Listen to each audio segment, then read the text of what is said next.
Encore une fois, je tiens à vous dire ma joie et mon bonheur de vous accueillir si nombreux dans notre mairie annexe qui a vu tant de réunions se dérouler. Nous sommes ici ce soir à quelques semaines du premier tour des élections municipales. Et nous avons posé tout au long de ces 15 dernières années les jalons d'une œuvre collective. Et nous voici au seuil d'une élection décisive pour notre ville, une élection qui déterminera son avenir.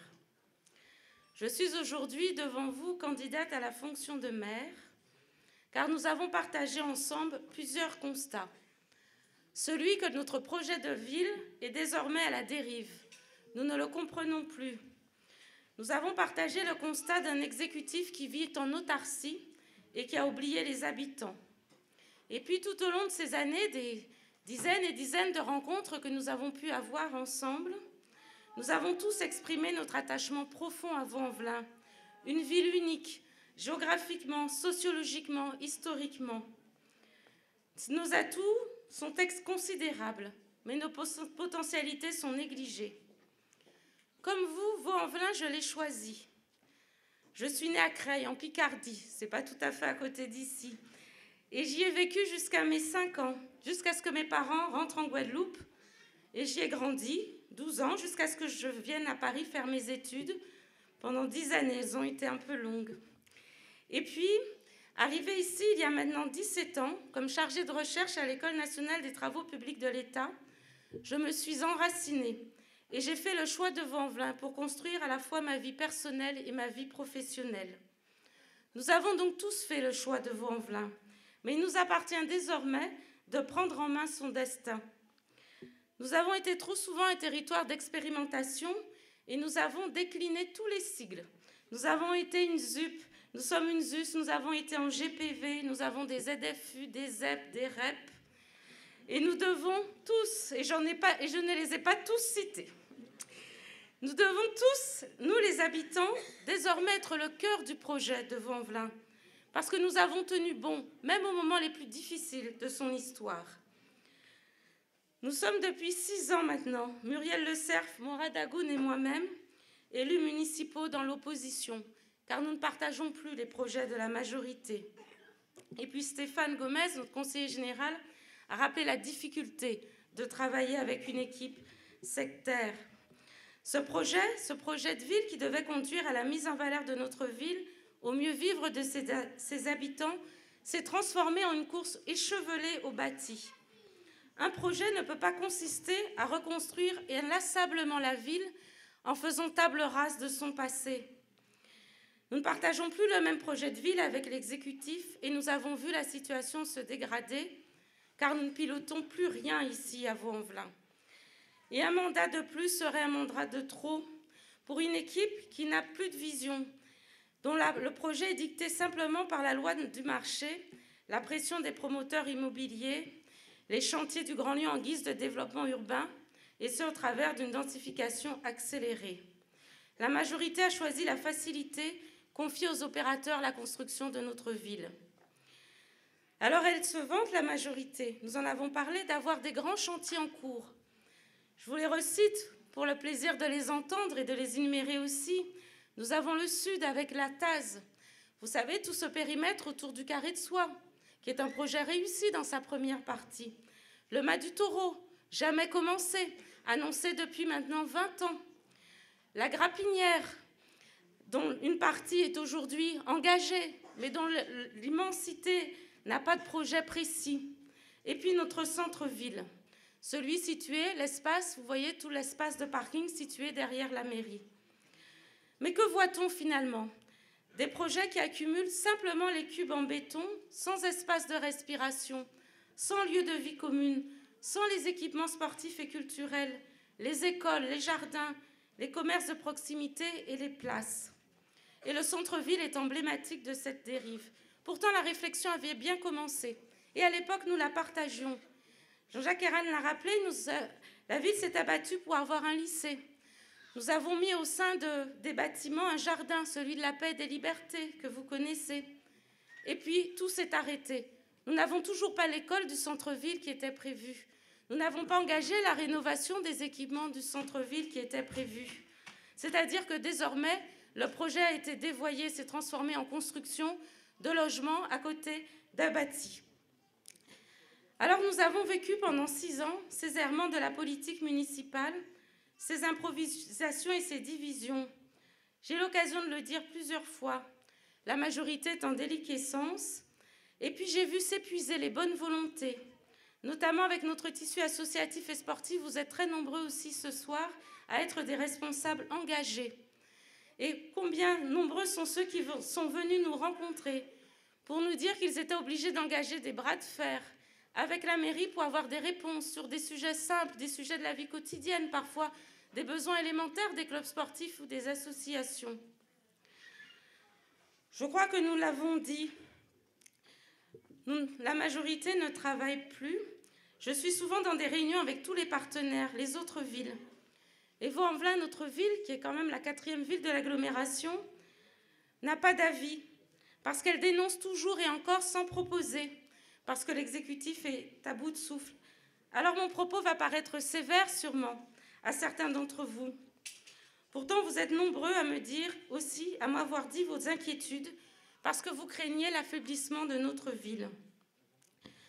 Alors ce climat, c'est le résultat d'une gestion qui est conduite parfois avec dilettantisme ou amateurisme.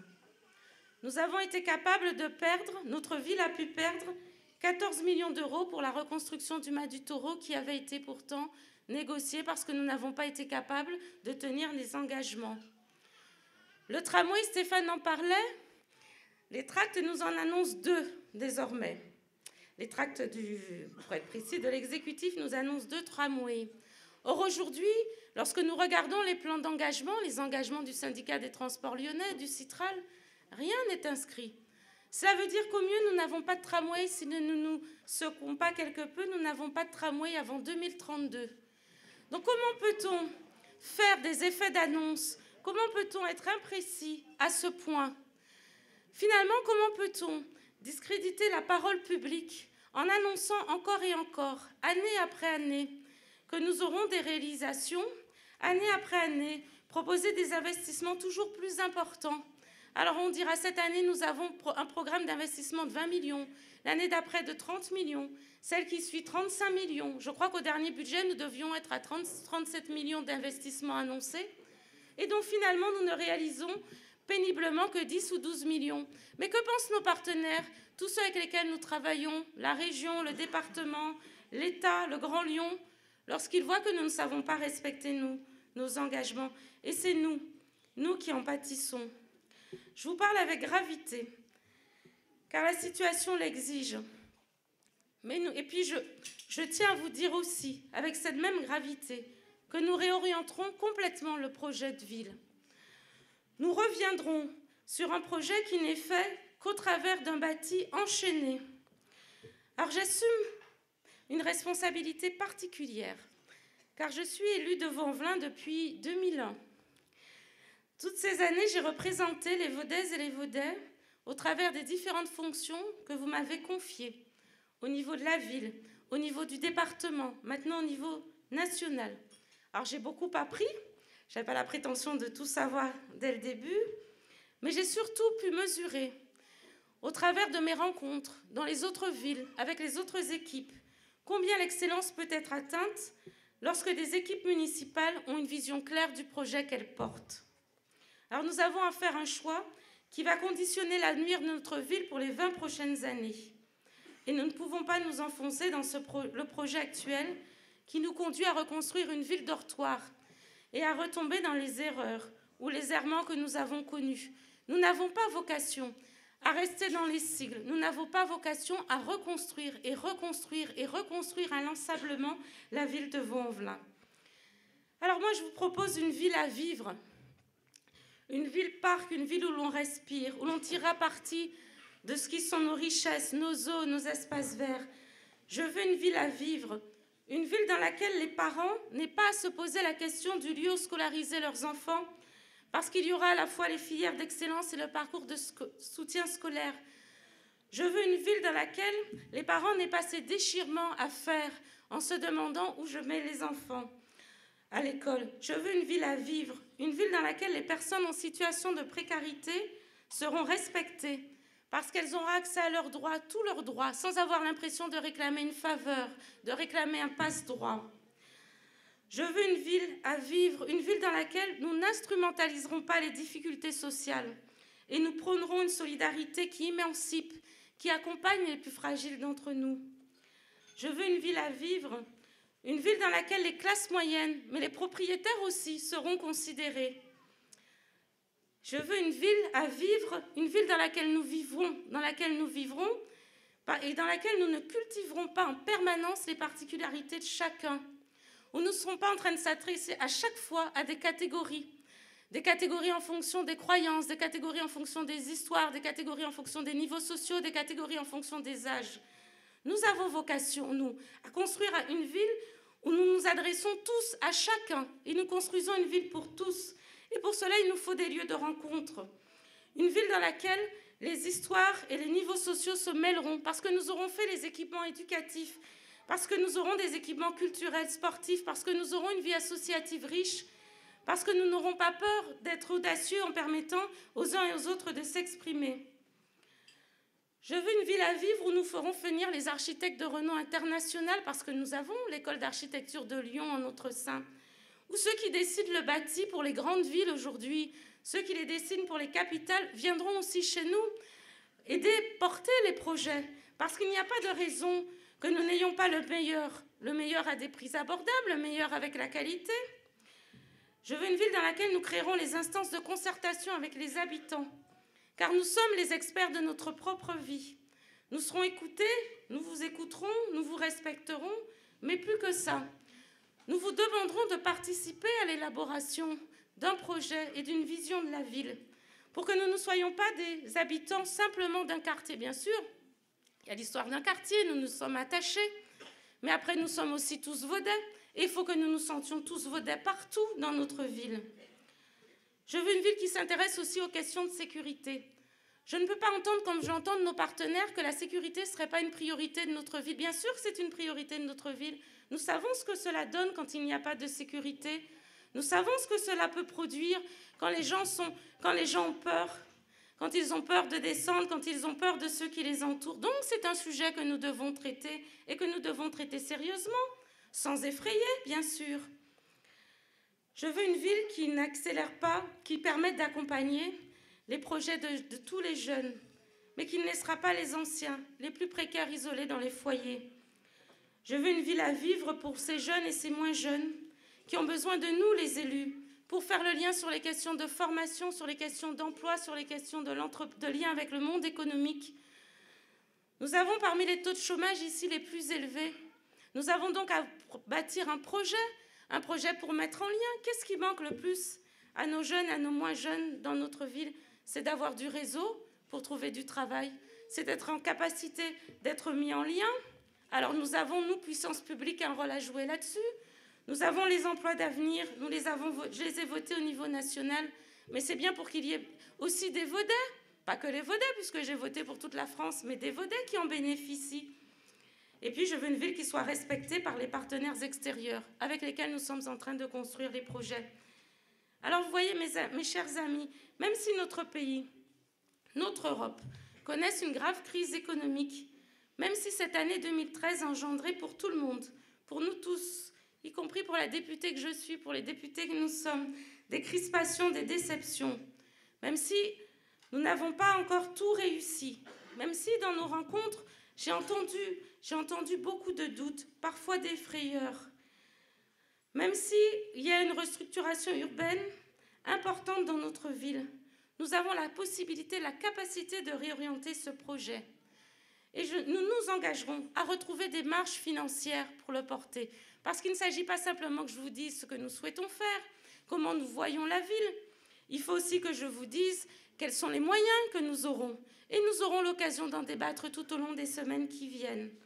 Parce que nous allons travailler avec exigence et responsabilité, au sein de partenariats forts, avec les collectivités, les services de l'État. Nous ne nous enfermerons plus dans une posture d'hostilité. Et nous allons nous réinscrire dans le concert des villes importantes, nous inscrire aussi dans la communauté nationale. Nous sommes pleinement dans la France et dans la République. Alors, pleinement, nous aussi, nous le revendiquerons. y compris dans nos commémorations, dans la ville de Vaud, où nous aurons de nouveau la joie d'entendre les discours des ministres aux anciens combattants, que dans notre ville, nous ne lisons pas, pour des raisons qui demeurent obscures. Alors notre projet à Vaux-en-Velin, il sera présenté, détaillé et débattu dans les semaines qui viennent. Mais comme vous l'avez constaté, nous aurons la volonté de rassembler largement, parce que je souhaite associer l'ensemble des énergies, des compétences pour notre ville. Et c'est ainsi que je mènerai une liste de rassemblements républicains. Alors nous essaierons, nous tenterons, nous mènerons une politique sans préjugés, dont la perspective majeure sera d'offrir à chacun les meilleures possibilités d'épanouissement personnel et familial. Vous m'avez fait l'honneur de m'élire députée de nos circonscriptions jusqu'en 2017. Je tiendrai cet engagement, dans le respect des lois de la République. Je continuerai à agir pour faire avancer les dossiers dans l'intérêt général et dans l'intérêt de notre ville. Je continuerai à m'investir sur les questions de l'emploi, car la lutte contre le chômage est la mère des batailles à mener. Je suis fière du plan de lutte contre l'exclusion et la pauvreté que nous sommes en train de mettre en œuvre, fière de la loi sur la cohésion sociale qui désormais oblige les conseils citoyens. Désormais, nous aurons tous des conseils citoyens, puis nous irons plus loin à Vaux-en-Velin, puis je me félicite aussi que l'école se remette en marche pour l'égalité. Donc l'équipe que je conduirai, si elle obtient votre confiance, s'attachera à servir inlassablement l'intérêt des Vaudais. J'y veillerai. Alors je vous le dis avec solennité, cette élection sera importante. Nous ne devrons pas nous abstenir, pas nous laisser intimider. Nous pourrons tous sereinement choisir l'avenir pour notre ville, pour notre vie quotidienne. J'aimerais que nous ayons tous en tête ces premiers mots de la Déclaration des droits de l'homme et du citoyen. Vous savez, c'est ce qui fonde notre pacte national et notre République. Et il faut qu'à Vaux-en-Velin, parce que nous sommes la République à Vaux-en-Velin, nous ayons pleinement en tête cela. Bien sûr que nous naissons libres et égaux en droit. Bien sûr que nous, les représentants du peuple français, lorsqu'ils se sont constitués à l'Assemblée nationale, ont dit que l'ignorance, l'oubli ou le mépris des droits de l'homme sont les causes des malheurs publics. Alors nous devons avoir cela au cœur et à la tête au moment où nous avons des décisions à prendre, parce qu'elles vont engager fortement. Alors c'est avec beaucoup de force que je vous demande de soutenir cette ouverture républicaine pour créer les conditions d'un développement qui soit concerté, maîtrisé et harmonieux. Je suis convaincue, je le porte finalement depuis, c'est une conviction qui s'est enracinée au cours du temps, qu'à Vaux-en-Velin, nous avons à construire peut-être une histoire forte, une histoire particulière, parce que nous pouvons être le creuset d'une France nouvelle, une France qui est riche de toutes ses histoires, de toutes celles qu'elles acceptent, et puis qui est surtout convaincue qu'elle peut conduire un grand destin commun. Et nous pouvons porter cela au travers de l'équipe que nous mènerons, mais du travail que nous ferons tous ensemble. Lorsque nous construirons, nous porterons et nous débattrons notre projet. Alors je vous invite à venir à nos rencontres dans les semaines qui viennent au cours des réunions publiques que nous organiserons. Je vous invite à être enthousiaste. Et cela constituera mes vœux pour cette nouvelle année. Être enthousiaste, parce que notre France ne mérite pas cette morosité, parce que Vaux-en-Velin ne peut pas supporter cette morosité. Nous avons une responsabilité immense.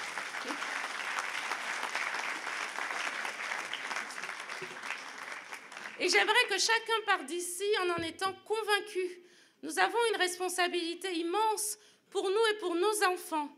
Nous avons la responsabilité non seulement de construire une ville forte, non seulement de construire une ville qui soit à la hauteur de ce qu'elle mérite, mais nous avons aussi la responsabilité pour nos enfants de construire un avenir qui soit meilleur et dans lequel, surtout, et nous avons l'ambition de construire un pays dans lequel ils se sentent pleinement acceptés et pleinement citoyens. Voilà l'ambition qui doit nous porter.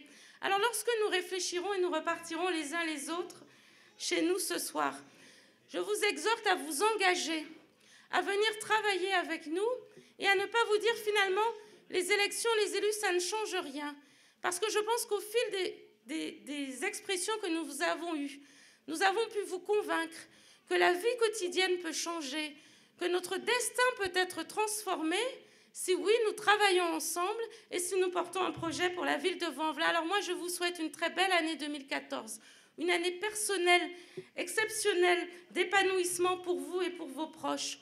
Je vous souhaite du succès dans vos entreprises, bien entendu. Et puis j'ai un vœu commun pour nous tous, qu'ensemble nous puissions faire une ville où nous fasse bon vivre et que nous puissions construire cette ville à vivre. Je vous remercie.